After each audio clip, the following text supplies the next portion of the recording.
Bismillahi walhamdulillah wassalatu wassalam ala rasulillah. Assalamu alaikum everyone and welcome to our Wednesday halaqah. So today's topic is on letting go of perfectionism, and the reason why I chose this topic is because I found, especially in the times that we live in today, there's this attachment to the need to be perfect, the need to keep up, the need to, hustle, right? The need to, people feel an intense need to keep it all together, especially with social media, and the need to present an external image of perfection.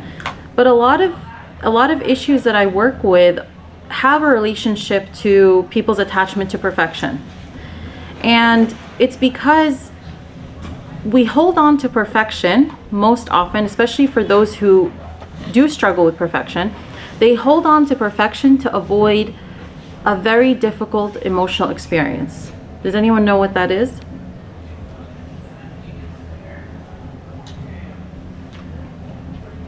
Can you please repeat it one more time? Okay.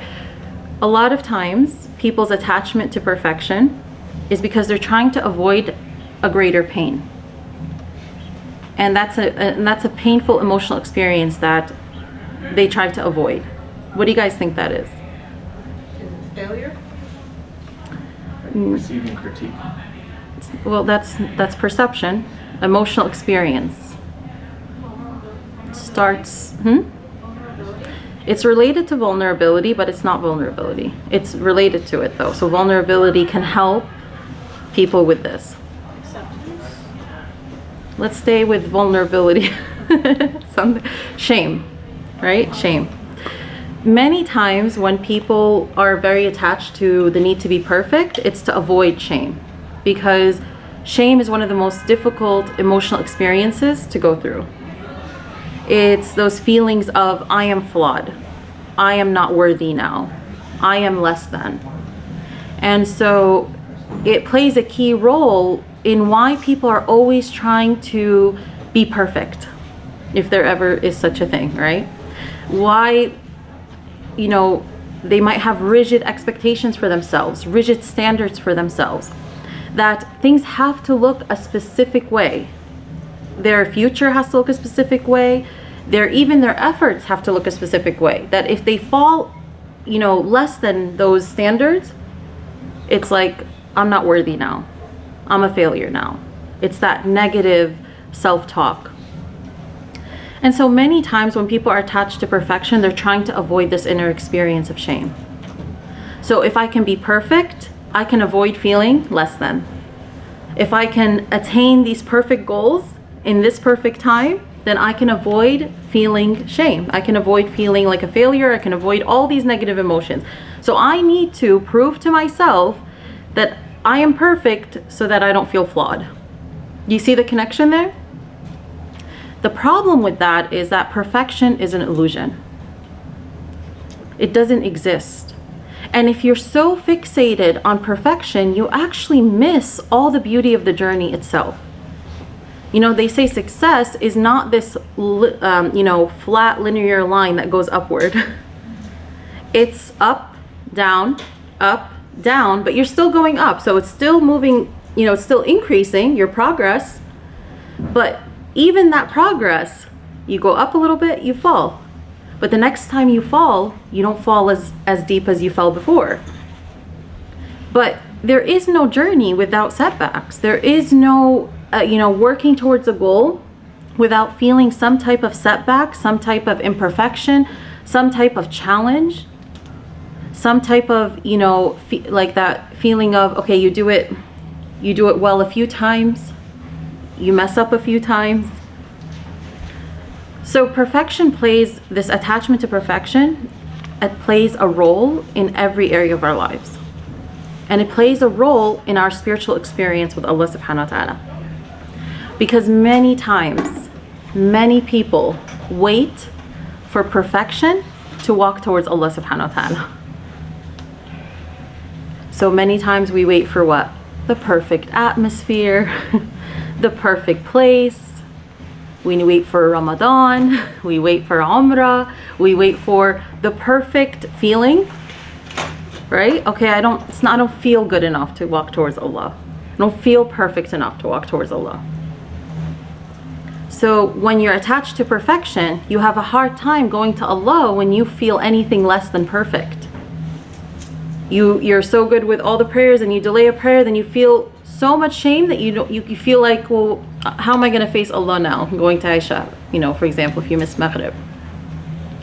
This happens very frequently. And for years, I looked at people's relationship with prayer and how our psychological experience plays a role in that. And it's not as simple as, Iman and no Iman. Iman, of course, plays a role. But a lot of times, shame can be a barrier between us and cultivating that Iman. Shame can be a psychological barrier to keeping us from walking towards Allah subhanahu wa ta'ala in all our conditions. And this is really the goal of life. It's to walk towards Allah in all your conditions. It's to take your imperfection to Allah subhanahu wa ta'ala. It's to walk towards Him when you feel good and when you don't feel so good. It's to walk towards Him when you feel close to Him and when you don't feel close to Him. It's to walk towards Him when you feel connected to Him and you don't feel connected to Him. Because only then can you get what you need. I think I gave this example before about, a mother and a child, and how regardless of how the child feels, the mother wants the child to come to the dinner table and eat. And she may place a consequence on not coming to the dinner table, like no dessert, for example. Why does she place a consequence on this and not a consequence, maybe say, on another action? Because this one's important. She wants her child to eat. She wants her child to come and get what they need. So it's similar to prayer, right? People often ask, why? Like, prayer is the first thing we're going to be asked about. And it's a key pillar and key foundation of our faith, and it literally comes from the word sila, link. It is your link to your Creator. So people will say, like, why is there a consequence to not praying? It's because we as human beings are driven by hope and fear. It's basic psychology of learning. We are driven by the hope of a reward and a fear of a consequence. And so the mother will give a child a consequence. So if he doesn't come to the dinner table out of hope for the reward, he still comes to the dinner table out of fear of the consequence. But either way, what was the foundation? It was love for the child. I want my child to come and get what they need. And so with Allah subhanahu wa ta'ala, the reason there's such a great emphasis on maintaining the sila 5 times a day is so that you can come and get what you need, even if you don't feel like it. Just like a child can still come get what they need, even if they don't feel like eating. Which you see a lot in children, right? They don't want to eat. They don't feel like it, but they don't know how important it is for them. It's the same thing with us in prayer. We need it. And so even on the spiritual path, our psychological experience can play a key role. So how do we deal with imperfection? How do we react to imperfection?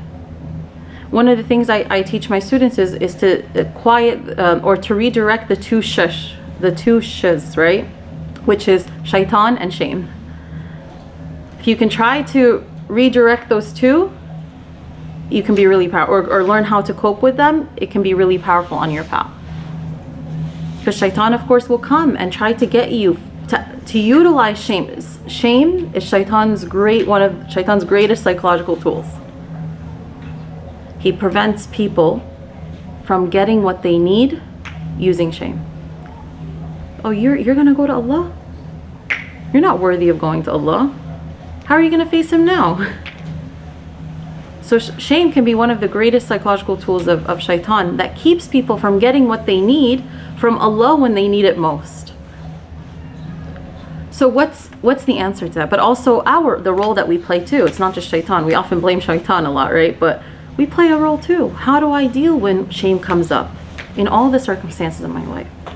How do I cope with that? Can I hold a space for that? Can I be compassionate towards myself in those times? Can I remind myself that I don't need to be perfect to go to Allah? I don't need to be perfect to be worthy of belonging. I don't need to be perfect to go and be seen by a friend or be seen by loved ones. A lot of people isolate when they're not perfect. I talk about this a lot, about how oftentimes when people struggle, they isolate from the community. What is that? It's shame. I'm not perfect enough to be seen. And I'll come back when I'm perfect. I'll come back when I have everything that now the society deems acceptable. And so shame can play a key role in cutting off people from what they need. So if you struggle with shame, and if you struggle with this attachment to perfection, going to counseling and working on that and seeing the root of it and where it comes from, maybe messages you received when you were a kid, maybe you were criticized a lot, that could be also another contributing factor to it, right? Like what led to me feeling shame, or what contributed to my experience of shame when I do anything less than perfect. And so in my work, I work a lot with people, for example, who grew up with a narcissist, or grew up with an abusive parent, or grew up with very self-critical messaging. So they learned, especially when you receive that abuse when you're a child, it can cultivate a lot of shame for a person in their adulthood.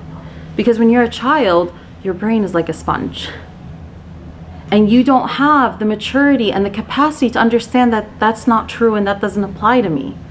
You just absorb, because your parents are your whole world. This is why, we need to talk. We often talk about how important it is for children to be respectful to their parents, but we need to really talk also about how great of an amana is, a trust and a sacredness it is to be a parent, and how important it is that parents will be asked in front of Allah how they spoke to their children, how they treated their children. This is something I experience when I work with clients, who I see the pain of in their adulthood that they struggle with from childhood abuse, from growing up with a narcissistic parent, from growing up with a parent who didn't know how to show affection or love, or emotionally neglected them, or only connected with them in the presence of self-criticalness. That's not something that goes away. It's something that people carry into their adulthood, and it's heavy. So being a parent is an amana. It's the greatest amana. There's no greater amana than being entrusted with another life and another soul that you will be asked about, and in front of Allah subhanahu wa ta'ala. How did you nurture? It's like look how much we give care to a plant. We water it, we make sure it gets enough sun, right? And of course, if we're going to be asked about how we treat animals or pets, if you have a pet and you don't feed it, you're going to be asked about that in front of God. So how do we not think that, parents will not be asked about how they treated their children, especially if they were abusive intentionally, or they were, if they caused harm. So if you have that background and you've struggled with that, it's really important to do the healing work, to have a space where you can process these messages that you received that contribute, because it's not as simple, especially if you have a history of childhood abuse, and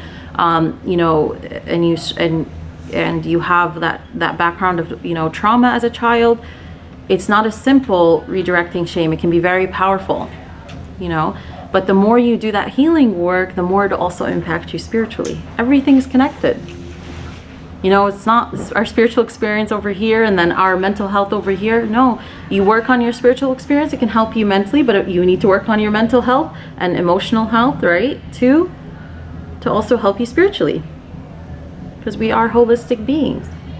Every area of ourselves, our physical body, the health of our physical body can impact you emotionally, right? The health of your emotions can end up affecting you physically.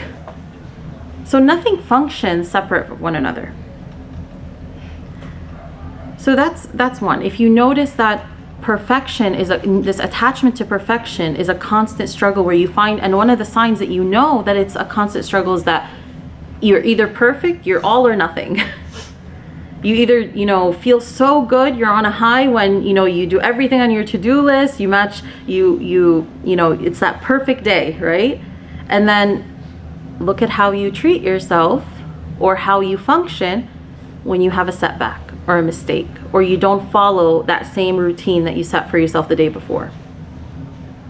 That's how you notice what you're attached to. Because the goal is not to seek perfection, it's to seek the most perfect. Right? Remember, I always say, we are not the destination of ourselves.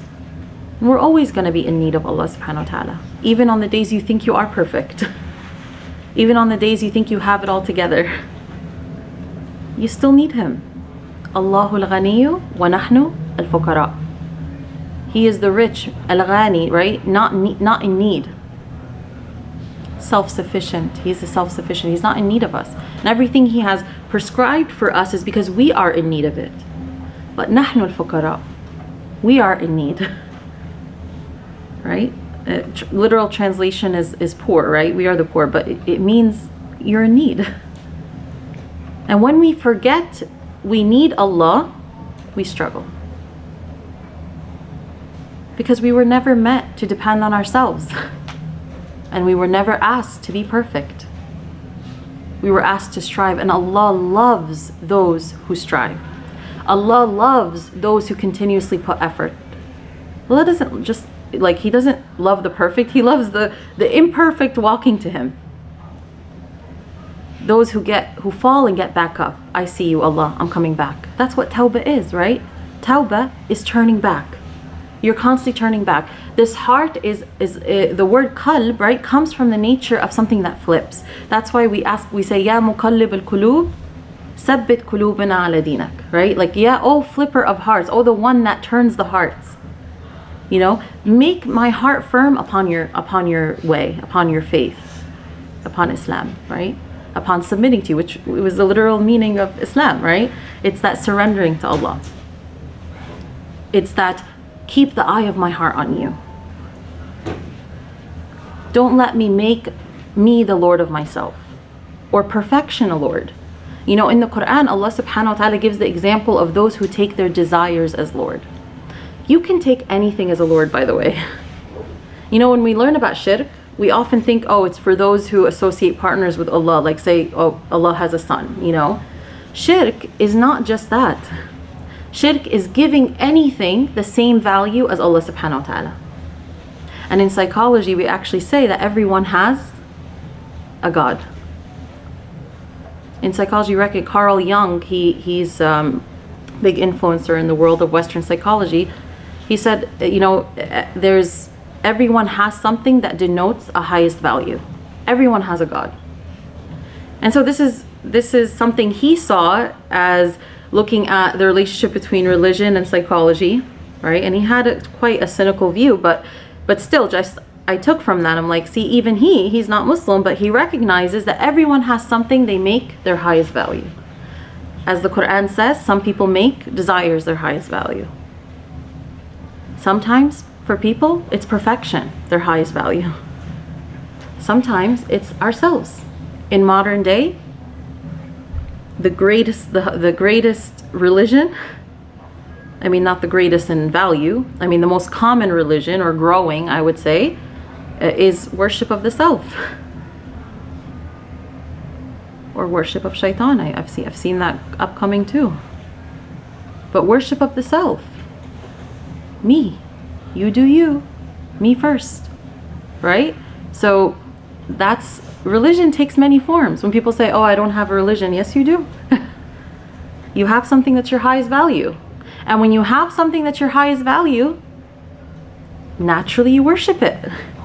Because that's what worship is. If you look up the word worship, what does it say? Words like devotion, admiration, what else? Reverence, honor. Those are the words that describe worship. When something is your highest value, don't you honor it? Don't you revere it? Don't you adore it? Of course. We have that expression when, it's a common phrase in popular culture or you see it in movies and stuff, when someone is like, a guy is so in love with a girl, what do they say? He worships the ground she walks on. It's an expression that highest love, that she's the highest value in his life. He worships the ground, not even her, he worships the ground she walks on, right? So in this world that tells you, oh, that's religion, and that's, no, everyone has something that's their highest value. Except we as Muslims, we say La ilaha illallah. And La ilaha illallah is orienting our hearts towards our highest value. In fact, before we say illallah, we say La ilaha. What does that mean? Okay, nothing, no other deity, no other God, no other highest value except Allah subhanahu wa ta'ala. So it's almost like, this is why La ilaha illallah, the Rasul sallallahu alayhi wa sallam taught us it's one of the best dhikrs to make. Why? Because it purifies the heart. It frees you from having anything else as your highest value than the one who created you, than the one who is most worthy of being your highest value. The one you actually depend on. The one who is the source of everything you need. So this is why it's so powerful mentally, emotionally, spiritually to keep repeating La ilaha illallah. And as you say it, don't just say it, mindlessly.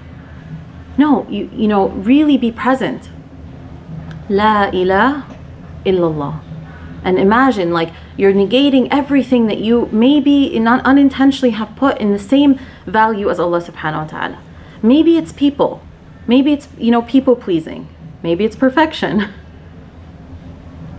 So the reason I give this example is because for many people, perfection is what they're seeking every day.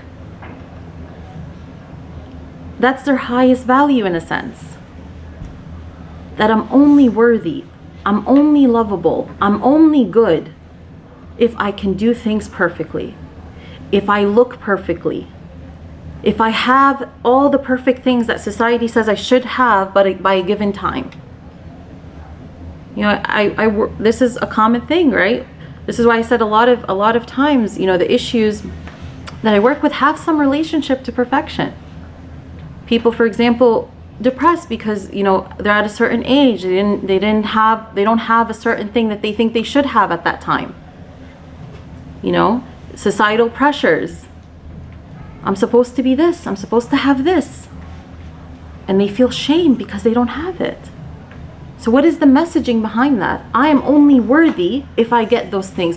But what does Allah subhanahu wa ta'ala tell us? He does not look at your forms. Allah subhanahu wa ta'ala does not look at our wealth, our forms, our physical forms. He looks to what? Our heart. Even on the day of judgment, no wealth, no children will benefit a person except what? Those who come back to Allah, those who come back to Allah subhanahu wa ta'ala with qalbin salim. A sound heart.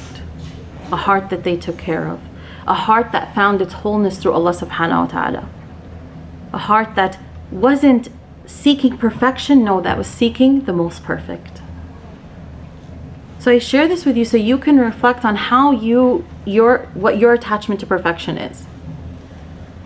And how seeking that perfection shapes you day in and day out. And how do you react when things are not perfect?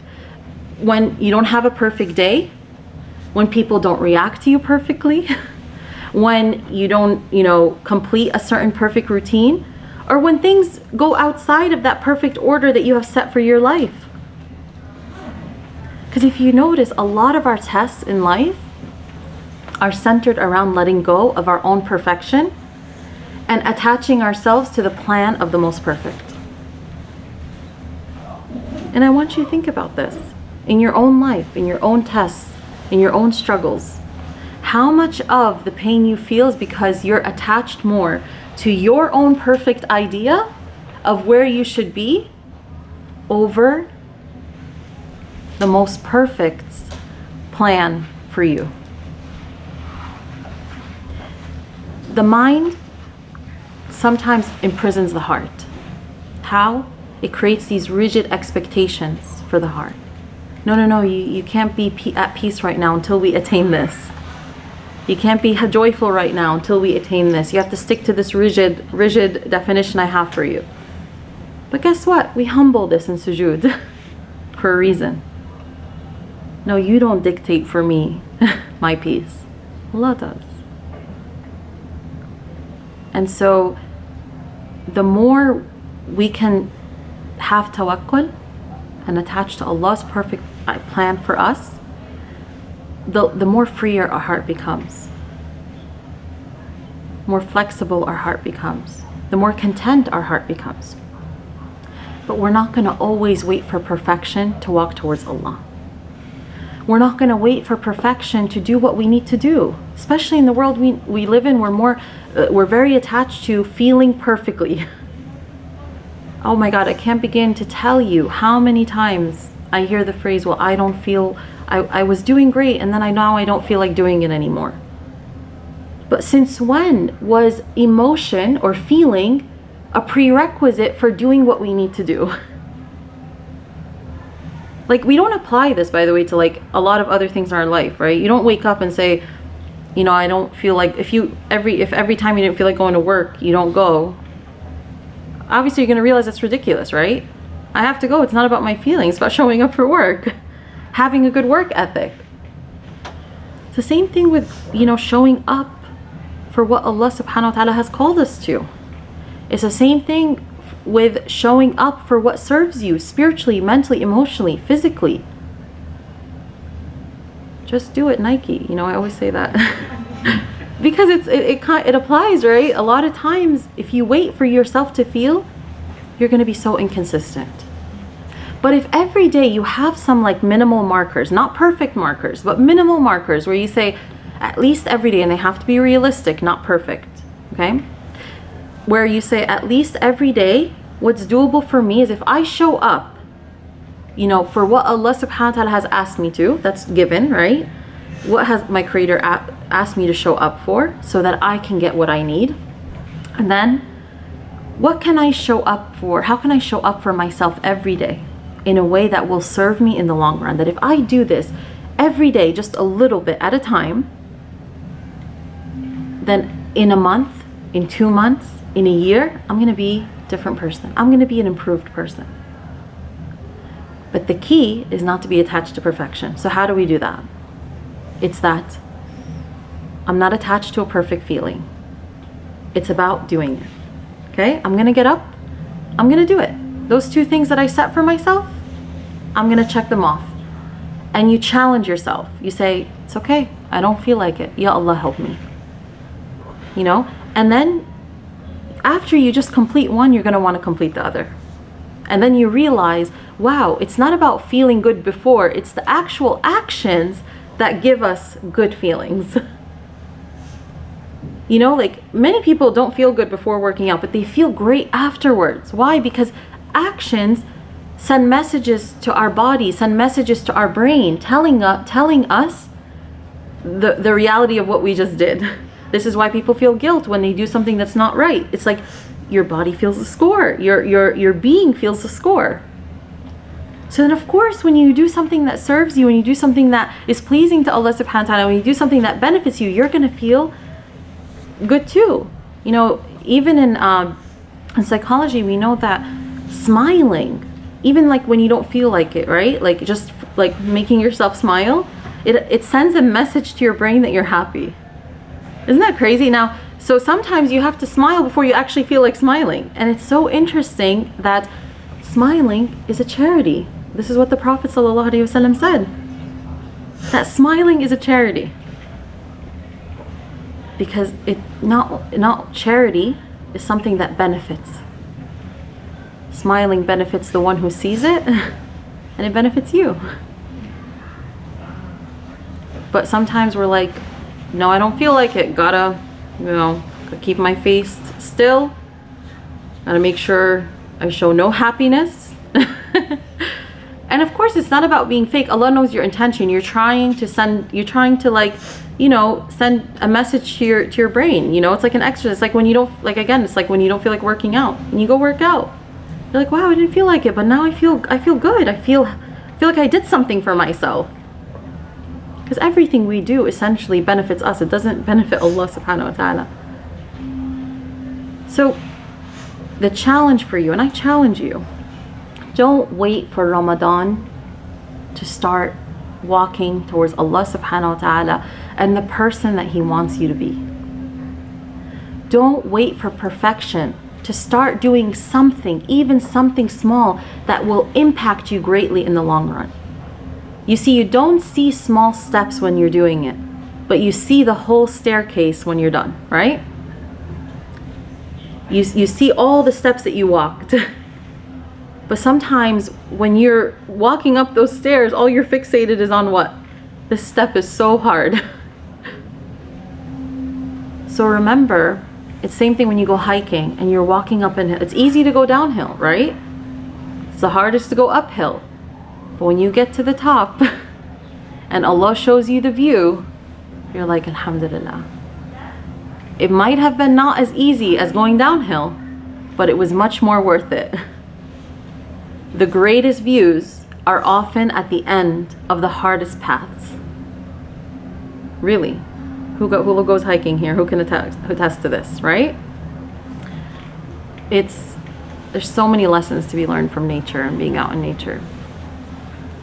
So I challenge you, don't wait for perfection to walk towards Allah subhanahu wa ta'ala. Don't wait for the perfect time. Don't wait for the perfect emotion. Don't wait for the perfect atmosphere. Don't wait for the perfect people. Many times when people are lonely or they don't have good support system, they go seeking the people, right? I always say, seek Allah and He'll put the people in your path. Seek Allah subhanahu wa ta'ala and a connection with Him. Don't wait for perfection. Don't wait for the perfect people. Seek the most perfect and you'll see who He puts on your path. Our order in which we seek things are out of order, right? We look at the problem, how can I go to the creation for a solution? And I'm not saying not to, but just make sure the order. Who's your highest value? Again, who do you go to first? Go to Allah, and then you'll find the people, the right people. You know, so Ramadan is how many days? Does anyone know? It's coming up fast, right? Less than about a month and 10 days or something like that, or 9 days. It's close. Nobody needs to check. It's close. But it's very easy to say, Ramadan is coming. I'll get myself in order. The companions, after radiallahu anhum, after one Ramadan would finish, they would start saying, Allahumma balighna Ramadan. They would start praying that they witness the next Ramadan.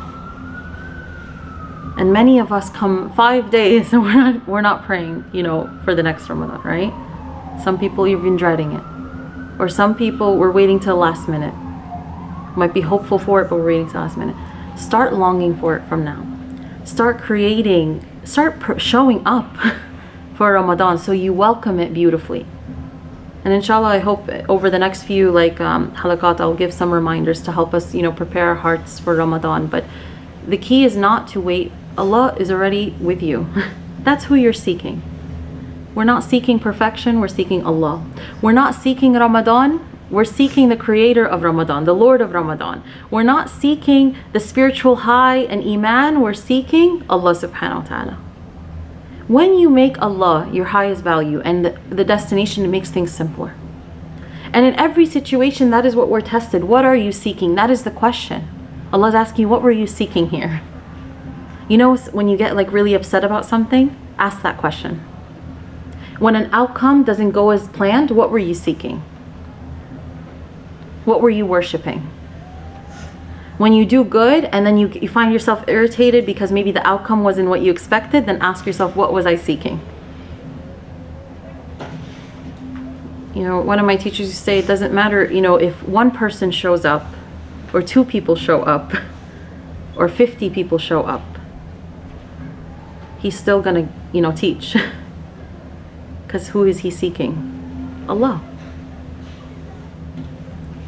It simplifies so much when we stop seeking perfection, when we stop seeking unrealistic standards, when we stop seeking other people's perfect standards for ourselves, and we just keep the eye of our heart on Allah. We keep directing it back. It's not easy. It's a struggle. It's a constant struggle, day in and day out. You're constantly redirecting your heart back to Allah subhanahu wa ta'ala. And you're saying, where is this heart looking? Okay, it's fixated on the people too much right now. It's fixated on this outcome too much right now. It's fixated on the end result of this. I'm thinking way ahead. Let me just keep the eye of my heart on Allah. And in terms of perfection, I want to give you this example of, you know, a lot of times when we have this, especially back to like that example I gave about how sometimes people have this perfect idea of where they should be in life. You know, existential psychology, so in psychology, we have different theoretical approaches, right? Each approach tries to understand the human behavior, human problems. One of them is existential psychology. It's one of my favorites. And it looks at, it's rooted in existential philosophy, and it looks at, you know, the human behavior in relation to their purpose, meaning, right? And it says depression is the gap between where you think you should be and where you actually are. So again, it says depression, existential psychology says depression is depression is the gap between where you think you should be and where you actually are. It's the gap between a future time that does not yet exist, an illusion, and the present, which actually exists but you're disconnected from. So you're in this gap where you're not actually connected to the reality that Allah subhanahu wa ta'ala has put in front of you, and you're not there either in the future because it's not yet a reality. So you're stuck in this limbo place that's not very pleasant. That looks that is void of the beauty that you want, that you have said, there's my happiness, and I have placed it in a different time. So, and it's this perfect place. It's a perfect circumstance. If that happens, then I'll be happy. If I get this, I'll be happy. If I have that career, I'll be happy. If I have children, I'll be happy. If I get married, I'll be happy. If I get this house, I'll be happy. You know, if I have these people around me, I'll be happy. If I get that person's approval, I'll be happy. If that person finally sees me and finally appreciates me, I'll be happy. Right? But if you place all of your happiness in those things that have not yet come, you're missing out on how much Allah subhanahu wa ta'ala gives you an opportunity to derive joy and meaning from what He has already put in front of you. But that's the perfectionist mindset. It's even rigidly and perfectly defining what happiness looks like, what worth looks like. I'll be worthy when I have these things. I'll be happy. I'll have a sense of belonging. I can love myself then. Right now, no. And this is not something Allah said. This is how you have defined happiness. So I encourage you, again, and I will end, with this. Don't wait for perfection to go to Allah. Well, first, don't wait for perfection to find joy in your life. Don't wait for perfection to enjoy your blessings. Who knows, maybe when you finally get that thing, you might not have the blessings you have today. And when regardless of what state you are in, walk towards Allah subhanahu wa ta'ala. One of the outside of my work at NYU, I as I told you guys, I run the Home Institute. The Home Institute is named after my heart over mind and ego approach to psycho-spiritual wellness. And so Home stands for heart over mind and ego. And one of the things that I teach my students is why the heart needs to be the lead and how it impacts us walking towards Allah in all conditions. And so one of the key definitions or key statements is when you are that I remind myself and of you and you as well, is that when this is the lead, the mind, and you have all these rigid expectations that you need to meet, then you're going to only walk towards Allah for as long as you can comprehend. When the mind is the lead, you're going to only walk towards Allah for as long as you understand. I understand something, I'm going to walk towards Allah. Everything is perfect, that it goes according to my rigid expectations, I'm going to go walk towards Allah. When the nafs or your emotions are the lead, you're going to only walk towards Allah for as long as you feel good. I feel good, I go to Allah. I don't feel good, I don't go to Allah. When the heart is the lead, and it's the part of you that you care about the most, you walk towards Allah in all your conditions. You go to Him broken, you go to Him weak. You go to Him happy, you go to Him sad. You go to Him in pain, you go to Him in times of ease. You go to him even if the time doesn't feel right. You go to him if he gives you abundantly, and you go to him even if he withholds something you've been asking for years. Because you know the heart needs him. So take care of your hearts and take it to Allah in all its conditions. And I'll stop here for questions, inshallah.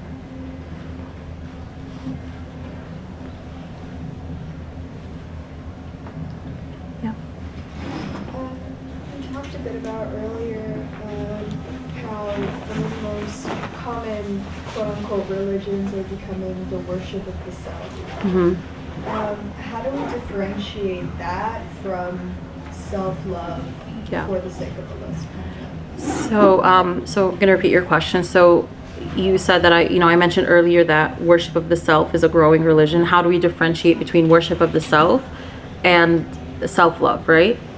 So when I teach self-love, I don't teach regular self-love that's in Western, self-help world. I teach sacred self-love. Sacred self-love essentially means that you root it in al-wadud, in the most loving. Meaning that even to love yourself, you need to access his love.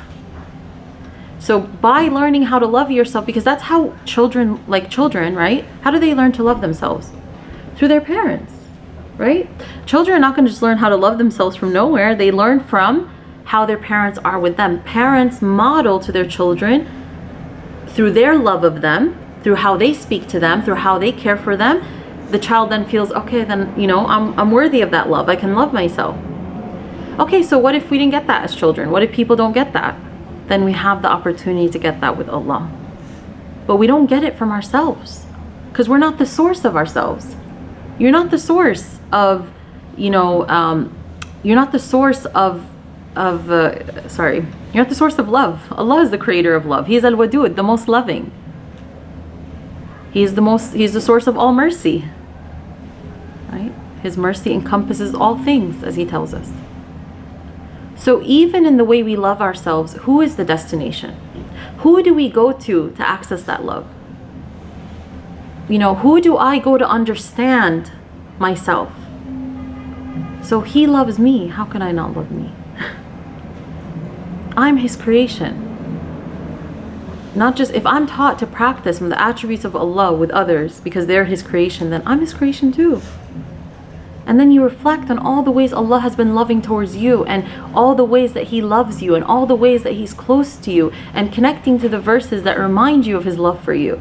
And through that you start to feel more love for yourself because you are loved.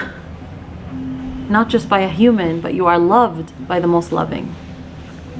And then you start to practice those attributes with yourself. Okay, well, to love myself, I should not speak unkindly to myself. I should not be harsh. I should not be mean. Just as I wouldn't be to someone else. So it's different in the sense that even when you recognize beauty in yourself, you see Allah. A self-love or self-esteem that's harmful is when you see yourself as the source. When it makes you think you are better than others. I remember early in my training, I came across this self-esteem workbook in elementary school I was working at the time. And I was looking at the self-esteem exercises. And it said something like, I have this that others don't have.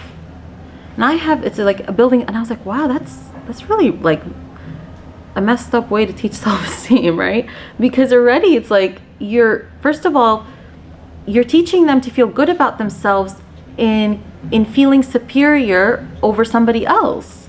That, okay, I have this that somebody else doesn't have. I don't even know how that book was, or that workbook was made, but I remember thinking that could create arrogance. That could create, and at that time I was still kind of reflecting deeply and working through the concepts of self-love and trying to look at it through an Islamic lens. So I remember thinking, well, this doesn't really align, because first of all, it makes people, it puts the eye of your heart on people rather than Allah.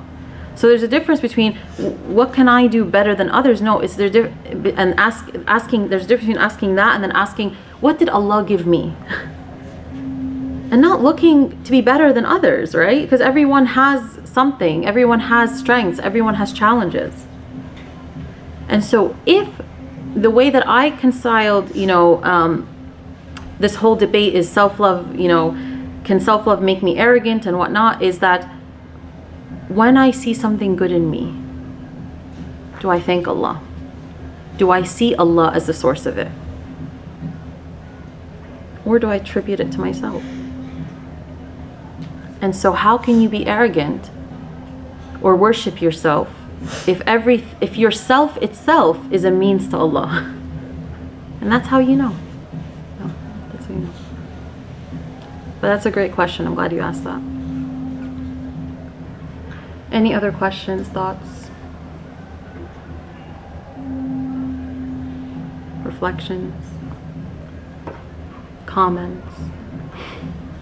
Yeah. Just a comment from what you mentioned earlier about the book you saw about comparing to feel better. I know, like also in the religious space, like at least from my upbringing, you get taught like, oh, you should be grateful, like there are people who don't have food. So I'm thinking like maybe that's where the intention is, to be grateful that someone else doesn't have this, like you have this, you don't have that. But from your point of view, I think that's a really good point actually, because in like the community, you see that we're in such a diverse space, and when those kinds of messages are put out, it could be damaging. Because like this, for example, like with Africa being scapegoat, for the image of poverty and stuff like that. Yeah. You have people in their homes, they're teaching their kids, oh, that kid in Africa doesn't have this, so you should be grateful like to have food. And then you come to like a diverse space, and then you're like, oh, this kid is in Africa, so then like that subconscious is there. So it's like a really good point that you brought up. Yeah. And this is why I always say, like, not everything is applied in every context, right? I mean, there is hikmah, there is wisdom behind us in our, in our faith being taught that to remember those who are less fortunate, because it does help you put your life in perspective in a sense, and it helps you feel gratitude, but it shouldn't be applied in every single situation, because and in this situation with the self-esteem, it wasn't from a gratitude lens. It was from building yourself up at the expense of thinking of something else that somebody else doesn't have, which is not really a healthy framework, because then they learn to, that's how they go through life, right? Is that, okay, actually, especially for children, they're going to learn to feel only good when they have something that somebody else doesn't have. That can be quite harmful. And let's say they meet somebody who has something that they have, then is it going to be competition? Is it going to be, survival of the fittest? What's, you know what I mean? Like, is it going to be like, oh, I feel less than now because I saw somebody else have something that I have? I'm only special when nobody has what I have. So that's a problem, especially when you're teaching this to young children. It's a real problem. Yeah. I also think of, in the Quran, when it's related what Iblis said in response to Adam of like, well, you created me from fire and him from clay, so I'm arrogance. Better. And I see that kind of perspective in that right. as well. So it could be harmful. Yeah, and arrogance is one of the most harmful experiences we can have internally and cultivate internally, because it affects everything. And the more it's like it's not something that just stays at one level. I think you can continue to fuel it and it continue to grow, and then eventually you don't see anybody but your own self. So it's not a coincidence that the very first sin in the heavens was Iblis's arrogance, Satan's arrogance, right? So it teaches us something we have to watch out for. That do we only feel good when somebody else is less than? That's a problem. There are people who have inferiority complex, and there are people who have superiority complex, and so both are not healthy. Yeah. Just continuing on that point, it's so fragile. To your point, like just to the question the sister posed, like about self-love as opposed to orienting ourselves towards Allah subhanahu wa ta'ala, is like it's so fragile, because when you encounter somebody who legitimately is more like funny than you, for example, your whole self-concept oh my gosh, falls apart. You get threatened. You get threatened, and like a lot of times the people that are the most braggadocious or the most into themselves, they have the most fragile self-concept. Yeah, that's what it's based on. So narcissism. Echoing what everyone's kind of said. Absolutely, that's a good point. The foundation of your self-esteem. Yeah, absolutely. Like narcissists, they say that it's not because they're that. People think, oh, they're so confident. No, their ego is pretty wounded. Yeah. And that's why they, ego is the loudest. So people who are not working on their nafs, are not working on their egos, you'll, as to your point, they will be the loudest in showing off. They'll be the loudest in, you know, sharing whatever they think is showing off. I guess showing off would be the word. But yeah, absolutely. And this is why this work is so important. You know, we have nafs. We know this. We have got, you know, we have egos, right? We all have egos. Nobody in this room does not have an ego. The key. This is part of our human experience, and it serves a psychological purpose for a given time. We're not meant to lead from that place. You know, we're not meant to live from this place that is a lower order within us. We're meant to live from our higher selves. We're meant to align with our ruh. We're meant to return to Allah subhanahu wa ta'ala with sound hearts. So, any other comments? Yes. Question. What are the practical things we can change rather than following our feelings to build up mindset and change things? This is that we should perfection and then we change the way, and then sometimes we just wash up. We just follow our feelings. Yeah. Yeah. So the things that I mentioned earlier, like about identifying things that for yourself that serve you, that you know serve you, and how you're going to show up for them every day. So you know best what, after reflection, what do I need, right? Outside of course, the things that Allah subhanahu wa ta'ala has prescribed for us. But how can I show up for myself every day? How can I show up for what I need? Even if I'm not in the place where I want to be, it's okay. How can I still show up for me now? And show up for the blessings that Allah subhanahu wa ta'ala has given me? There's nobody on the face of the earth who does not have blessings, even through their challenges. Okay? Allah subhanahu wa ta'ala is merciful, He is just, He has given everybody their share of blessings. Even if it's different degrees, right? But we all have blessings in our lives. So the key is to connecting them, gratitude checks. You know, there's a lot of things that are in place in our faith and in even salah and the dhikr that we say after every prayer that are actual practices, but I think we think, oh, those are not practices, that's what I'm supposed to do. So and especially, you know, this is why I love like speaking to converts, because they allow me to look through my faith through like a fresh pair of eyes. What we see as born, like if we're born into Muslim families, as something we practice, you know, sometimes it becomes routine. They see it as like so essential.